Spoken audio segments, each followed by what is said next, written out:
Maths Revision Guide. Top 8 Revision Tips by Josh Taylor.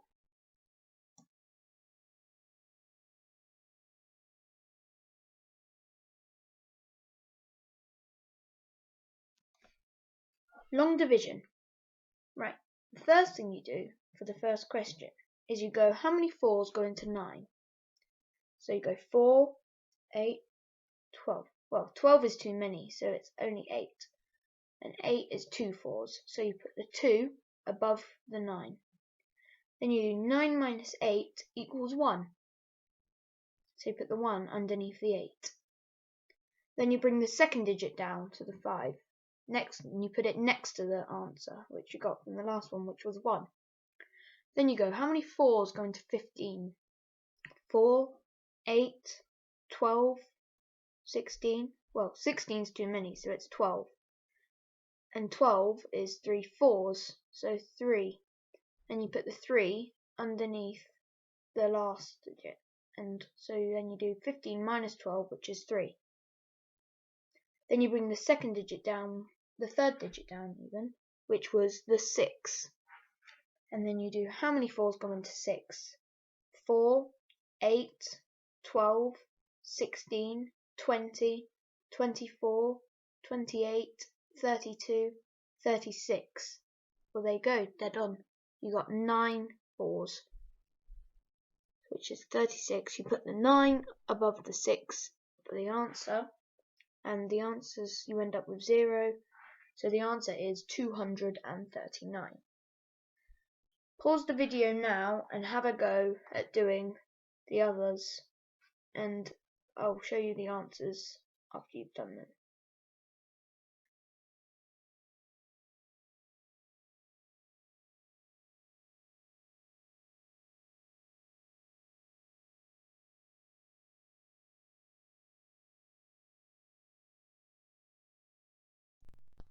Long multiplication. Right, how to work out the first question. 342 times by 17. The first thing you do is you do the units. So you do 7 times 2, which is 14. So you put the 4 first, and then you add the 1 just above the line as a remainder. Then you do 7 times 10, so 7 times 4, which is 28, plus the remainder of 1, which makes 29. So you put the 9 next to the 4 in the tens column, and you put 2 as a remainder. Then you do 7 times 100, so 7 times 3, which equals 21, plus 2, which equals 23. But you don't need to put the 2, so the tens as the remainder. This time you can just put it straight in. So you've got 2,394 as the first one. Now we're moving on to the tens. So you do the 10 times the 342. So before you do anything, you put the 0 in the units column because we're timesing by tens. So it's everything multiplied by 10. So the first thing you do is you put the 0 in. Then you do 1 times 2, which is 2, and you put that in the tens column. 1 times 4, which is 4, and you put that in the hundreds column. And 1 times 3, which is 3, and you put it in the thousands column.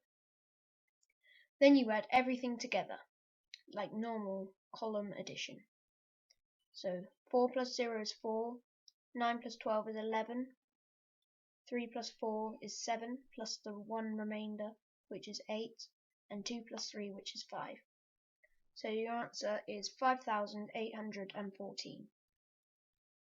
Pause the video now and try and do column multiplication or long multiplication for the 3 other questions. So 589 times 27, 392 times 46, and 682 times 51.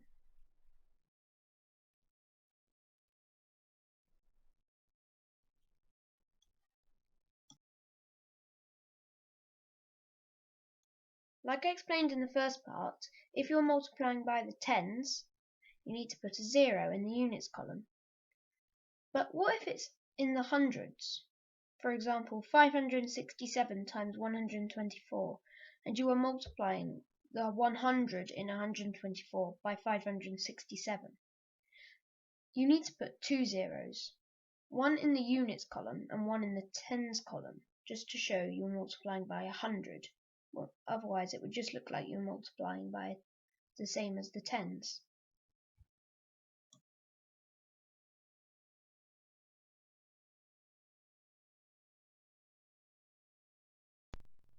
Read, think, reread, write. Before you write down the answers straight away in your test, follow these easy steps to be certain that you are right. Read the question carefully like you usually would, and instead of writing it down, think of what the answer might be in your head. Then read the question through your head again, and then see if the answer still makes sense to make sure you haven't made a silly mistake. And if it's still right, write down your answer.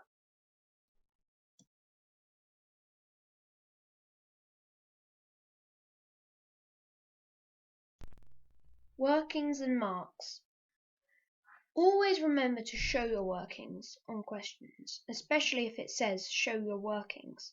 Also, in long division and long multiplication, they usually give 2 marks. One of them marks is for you showing your workings. Also, look at the side of the page, because it says how many marks each question is worth, so you know not to spend loads of time on a 1-mark question when you could just move on to a 2-mark question that you find easier.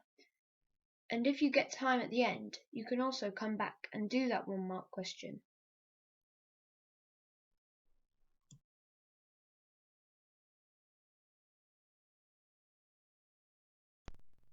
Rubbings out. If you're in the middle of a test and you make a mistake, try not to rub out your incorrect answer.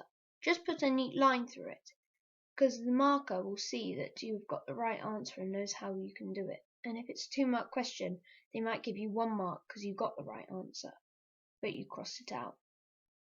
So if you look in the bottom corner, you will see how to do it correctly. Also, rubbing out can waste time. The only times you may want a rubber is if you have drawn a diagram or picture and there is no other room, although you might still want to just put a neat line through it. Then you may rub it out, because then you can redraw the diagram.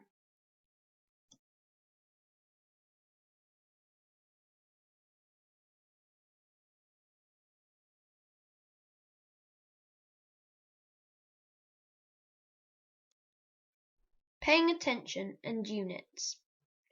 If a question is asked as a fraction, give your answer as a fraction, not a decimal.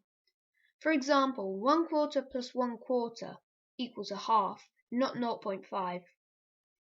Also, remember to put in your units, although sometimes you will be lucky and they put them in for you. Also, try not to daydream or get distracted by anyone or anything in the tests, because this could waste time.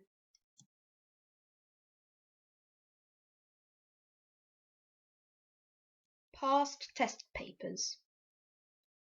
Another way to revise is getting the past test papers from recent years, and you can see what kinds of questions there are, and then you can use the questions to understand what types of questions you will find in your tests. You can try going through the tests slowly and looking at the questions and what you might struggle on, and then learning the questions you might struggle on. Then try answer the questions slowly with no time limit.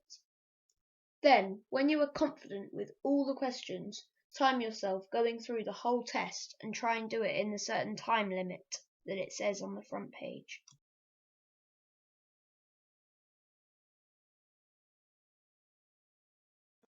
The night before. The night before the tests, try not to revise. Just do some of the activities listed on the side of the presentation, like going on a bike or scooter ride, reading a book, Haribos, ice cream, go for a swim or a walk, see friends, cook, play in your garden, or do something you've never done before. One other thing that really helps is getting early nights, having a good sleep, eat something nice for breakfast, and then get ready for the tests in the morning. Then you'll be fresh and ready for the tests.